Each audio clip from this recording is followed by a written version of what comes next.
I do have I do have a presentation on the history of Yaupon.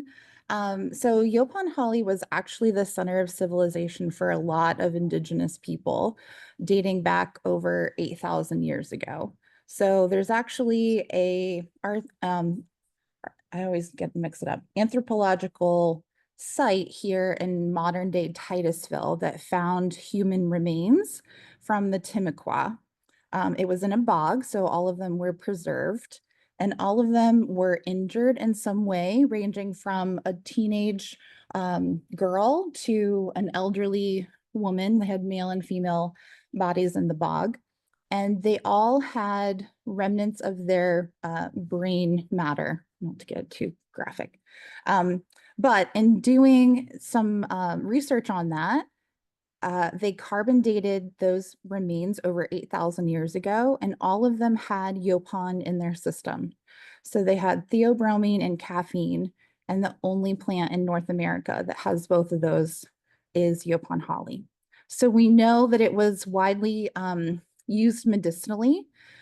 In modern day, we've done a lot of research on, what is the health benefits of Yaupon. So not only does it have theobromine, but theobromine is the molecule that's found in chocolate. It is they call it the pleasure molecule, but it's what makes you happy when you eat chocolate. But it has the effect is it's a vasodilator, so your blood vessels get bigger.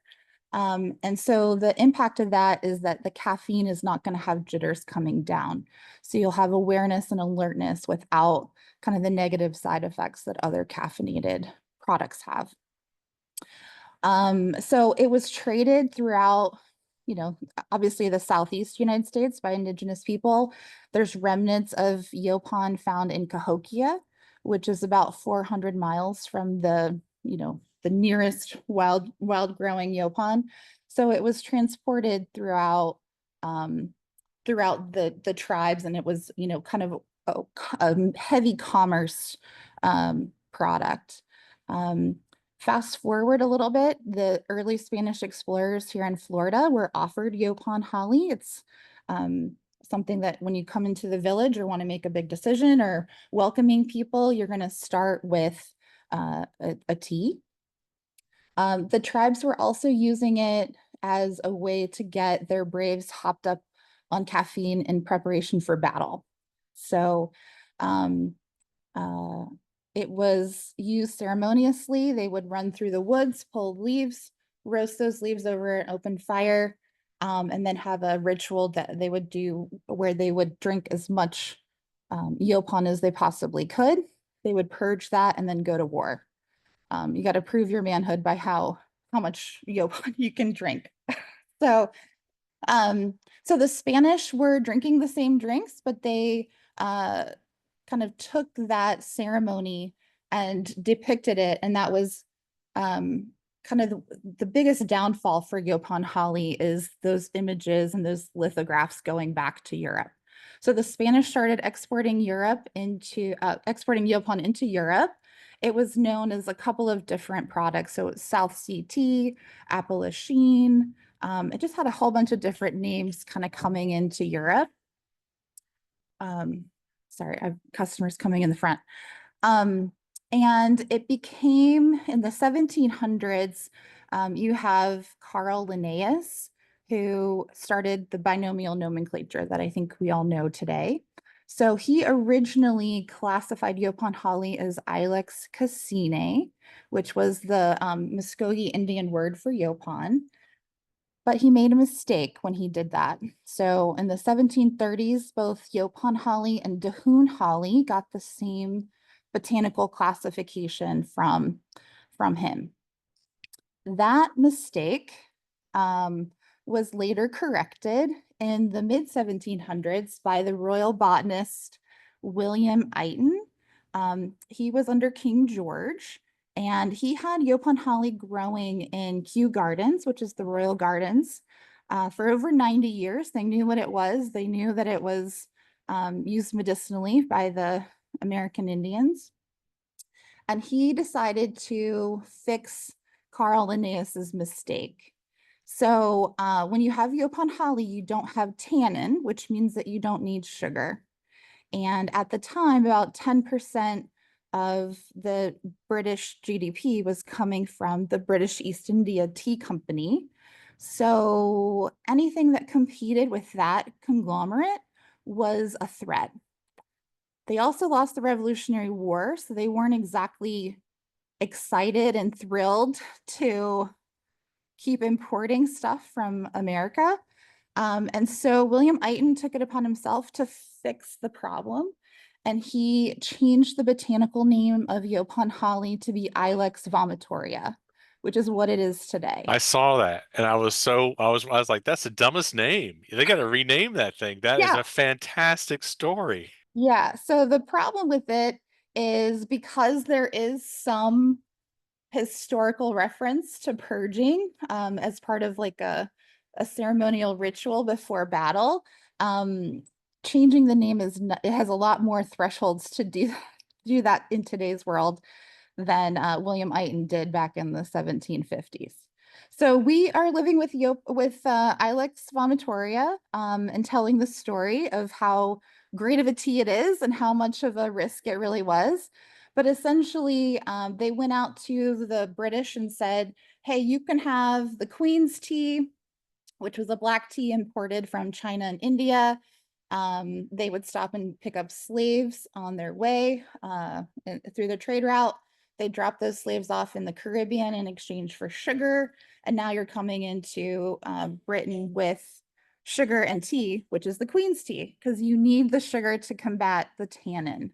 So, a product that doesn't require that is a huge threat. So we kind of have this like Yaupon is fallen into the dustbin of history.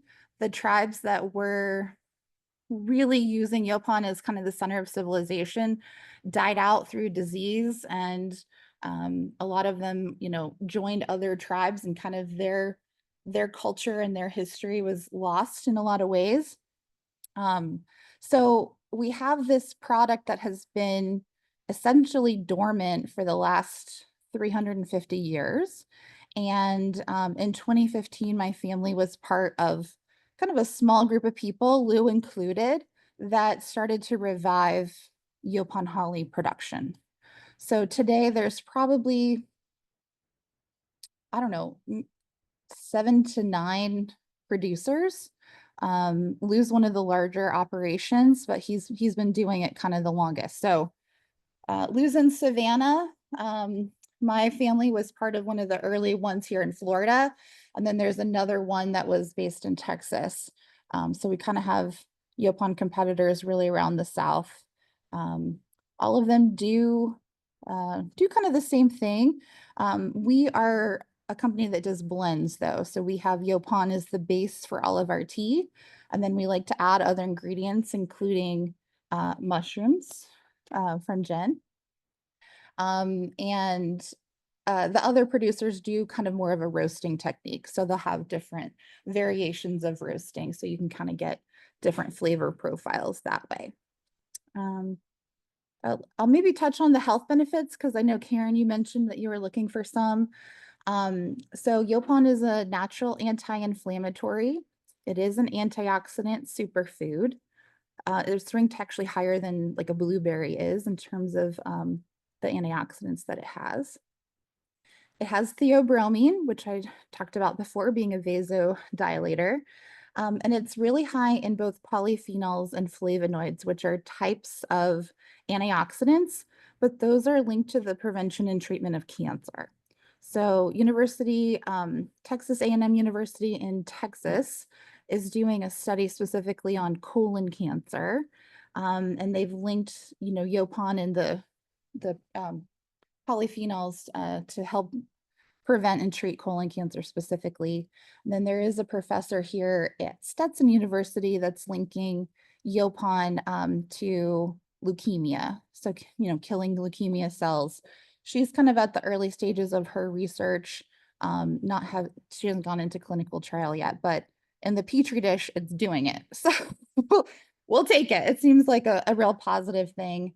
So Yaupon in of itself, I mean, look, it tastes great and it does good things for you. So we think we have a winning product here. And the more people that get into this space, the more opportunity is for local farmers, the more opportunity is for us to share what it is and hopefully combat the awareness deficit that we're fighting from William Iton back in the 1700s.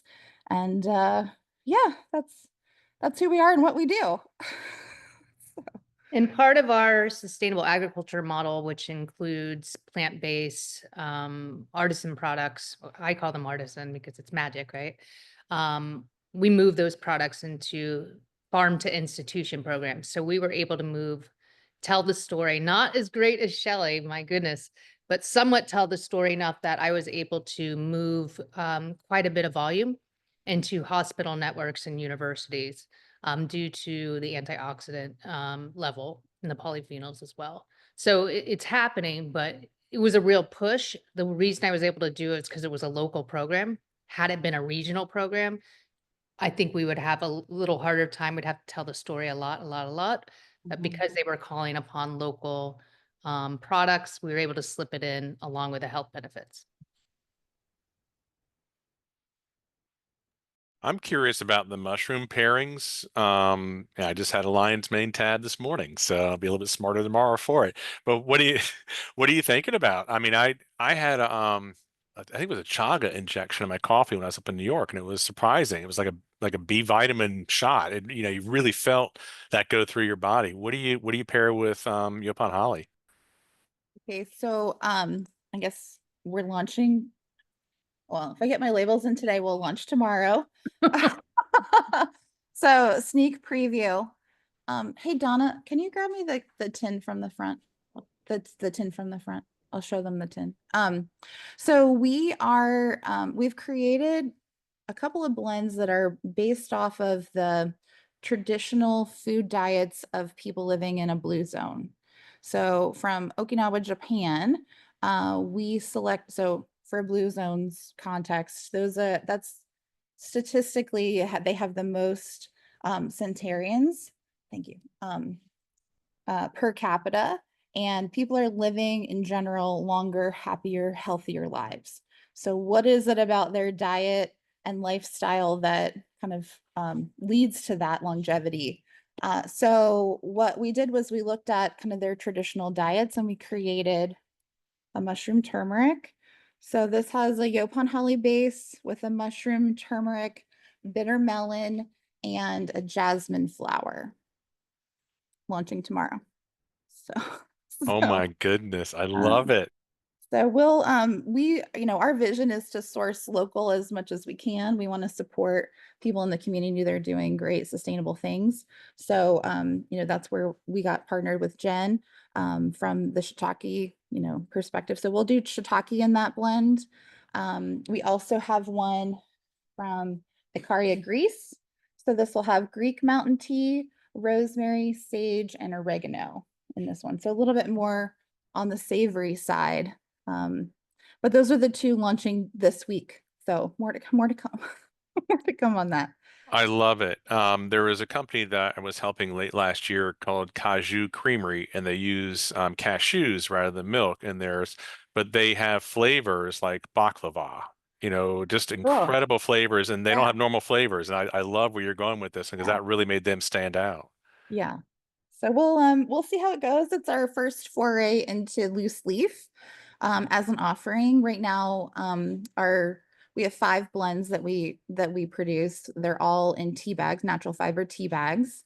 And all of them have a Yaupon Holly base. We have one that's a pure Yaupon, and then we have 4 others that have mixed in other ingredients to it.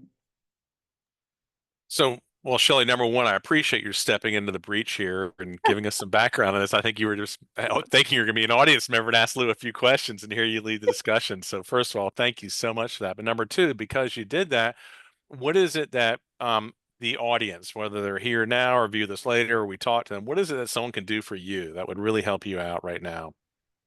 I mean, buy the product, yes, I get that. Order as many cases as we can.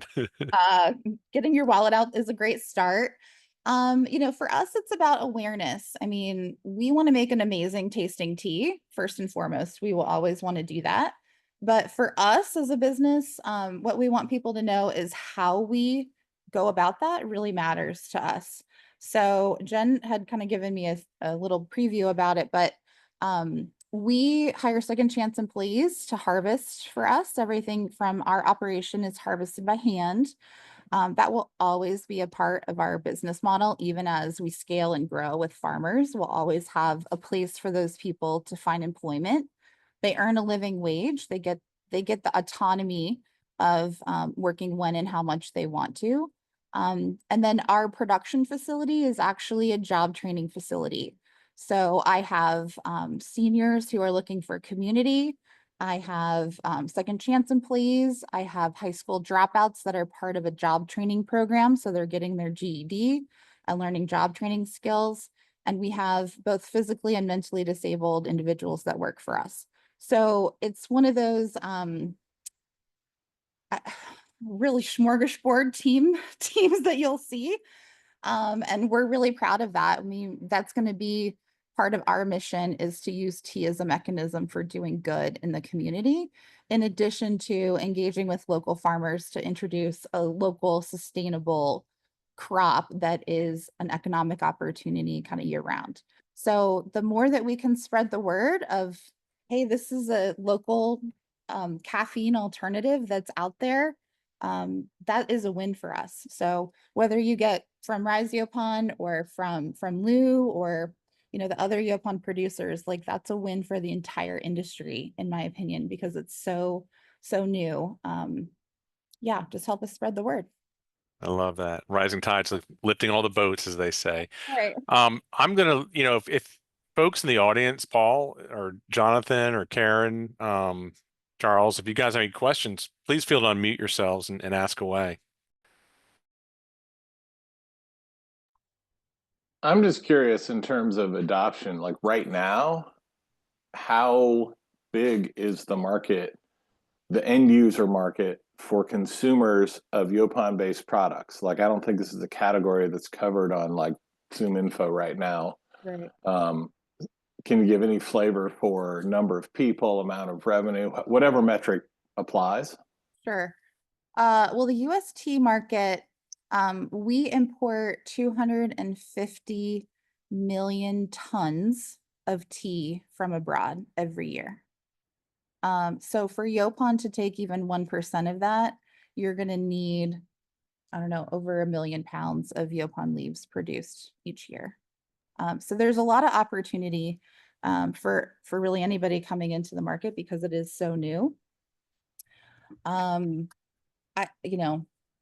It's hard to know like what our penetration point is because it is so new.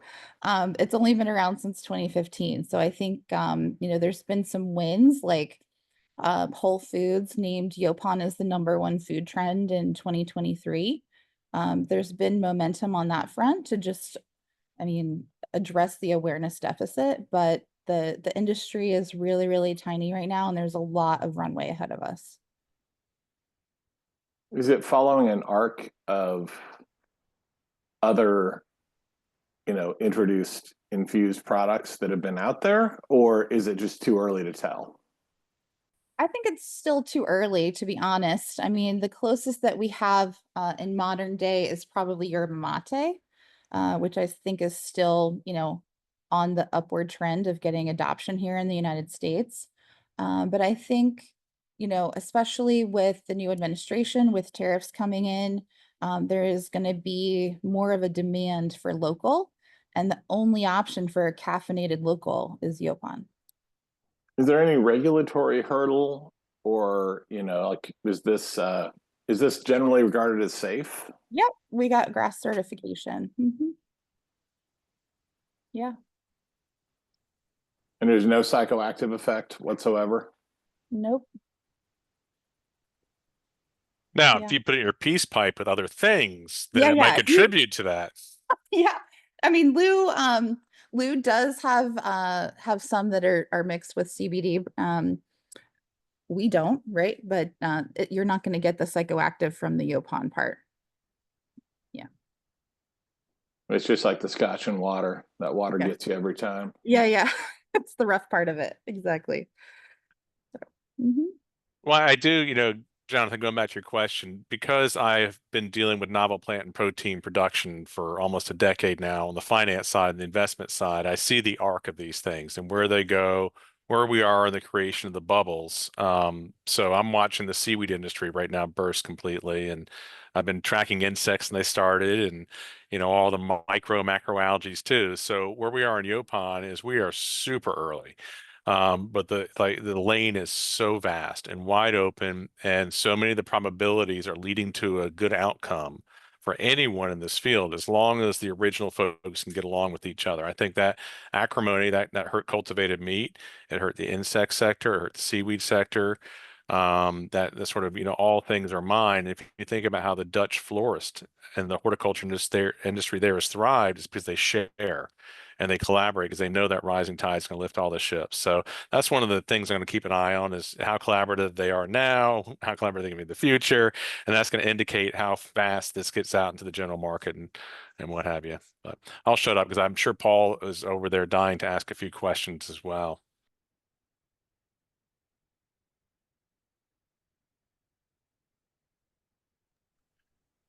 Or he wasn't expected to be called on, but maybe Karen does. I actually have a quick one because unfortunately I didn't write it down. It had been mentioned that there's a research study on colon cancer, which is related, not the same. I'm just curious, was that UT or was that at Stetson? That's what I can't. it's at Texas A&M. Oh, at yeah. Texas A&M. Okay, Mhm. I just want to. I Yeah. want to look for that. And There's then also an NIH study as well, Karen, that might help you. I can. okay, I was looking when I signed up for this, I was looking at NIH work and I didn't find anything that looked reasonable, but Mhm. I'll look again. Do you remember anything about what that research was? Yeah, it's about species in the Ilex family. So it Okay, includes great. Yaupon Holly as well as Yerba Mate. Let me see if I can find a link for you. Oh, that would be amazing. Thank you. Yeah. Yeah, I'm excited to try. I'll add it in the chat. Okay, thanks, Jen. And Karen, thank you for joining us too. This is Yeah. one of those little fringe benefits of knowing the Superstruck family. For sure. I mean, I definitely am a huge fan and sort of run in a crowd where we're always looking for, you know, the right kind of naturopathic treatments and and very much local and US based treatments are wonderful. So a whole group of women, all of us who are fighting ovarian cancer, we're all share a lot of information. So I'm really excited to sort of see these products, see what you're doing, and then share that information. That would be fantastic. I mean, the stuff that we have now is anecdotal, right? I mean, we have these studies, but There's so much that's naturopathic that's anecdotal, it's ridiculous. So it's like silly. Oh, perfect. here's Thank the you. Texas A&M one. Oh, these are great. Oh my gosh, thank you. Yeah. Karen, a cup of microgreens a day if you can, and you can grow them yourself on your windowsill. And a cup of gourmet mushrooms, aka wild crafted mushroom or wild mushrooms. It goes under so many different monikers, but So you get not a tincture of mushrooms, but actual mushrooms tinctures are good, but having the actual food source, I is think is better. always a better way. I'm a real big food is medicine. So Uh, that's the realm in which I live as in sustainable ag. But we all are missing things in our life that's when we supplement. So to Yeah. me, that's always we should only supplement with things that we can't get from Whole Foods. Well, I Just agree with you about growing the microgreens because I started eating microgreens recently, and unfortunately, I got norovirus last week from microgreens from Whole Foods. So, and it was the only thing it could have been. oh wow. It's a pernicious virus. I mean, it persists for a long time. My wife Yeah. works in the school system, and I know the wipe down routines when she comes home. It can exist anywhere. But Jen, going back to the microgreens, one of the things that you told me was I forget what the quantity was. A microgram of broccoli is equal to how much? Grown the right way. So a cup of broccoli microgreens grown the right way is equivalent to 1.5 bushels of full-grown broccoli heads in one sitting. So, and my mentor was part of the Sloan Kettering and Johns Hopkins University studies on microgreens. So I've been in the world for about 16 years, and actually had a large vertical operation for microgreens about 3 years ago until we decided to go into the mushroom world. But we're going to get back into microgreens, by the way, Andrew. But Karen, you can just get a kit online on Amazon and grow them yourself. Yeah. Really. Well, and back to the mushrooms too. I mean, oyster mushrooms are super easy to grow. You can grow them in coffee grounds after you're done with your coffee. I mean, Jim, what are your thoughts on like apartment size growing oysters? Yeah, I mean, you can grow them in a closet. You can buy a tent. They've got cannabis tents for growing cannabis. You can convert into mushroom growing. We did a lot of tests with that in the beginning, my partner and I. So, there's a will, there's a way, but definitely cannabis tents, and you can get them cheap now as everybody's kind of becoming blasé, and they're just about, I don't know, 3 feet wide, 5 feet high. You can get growing. But yeah, I mean, growing mushrooms yourself, you got to be on it because they grow quick, right? That's the good news about And these. they're beautiful though. I mean, just the whole thing is just fascinating watching them grow. So Karen, I don't know if you've grown them before. I've grown oysters in my house and they're delicious. They taste so good. But they have medical benefits too. I kind of, because they're exotic, they taste good. That's why I was eating them. Yeah, I knew they were good for me, but it all, food is medicine. Comes back to that. Yeah. Anyway, I want to thank Shelley again, and thank you, Jen. I guess, Jen, before I turn the recording off, what question wasn't asked that should have been asked of Shelley? Oh gosh. Us on the spot. Yeah, wow.